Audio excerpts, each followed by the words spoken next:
എത്തി മിന്നത്താണിയേകിക്കൊണ്ടെത്താഴം എത്തിക്കുന്നോർക്കെല്ലാം വർഷിക്കും സഹായം.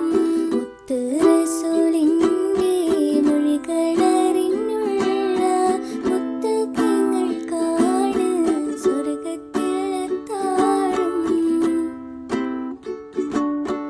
തിരിശത്തിൽ എല്ലാരും കൈകോർത്ത് നിന്നോളി, പരിശുദ്ധനൂറിന്റെ മാർഗത്തിൽ വന്നോളി. കരയുന്ന കൽബുകൾ കണ്ടിട്ടറിഞ്ഞോളി, കനിവിന്റെ കൈ നീട്ടാൻ മുന്നാലെ നിന്നോളി. എത്തി മിന്നത്താണിയേകിക്കൊണ്ടെത്താഴം എത്തിക്കുന്നോർക്കെല്ലാം വർഷിക്കും സഹായം. മുത്ത് റസൂലിൻ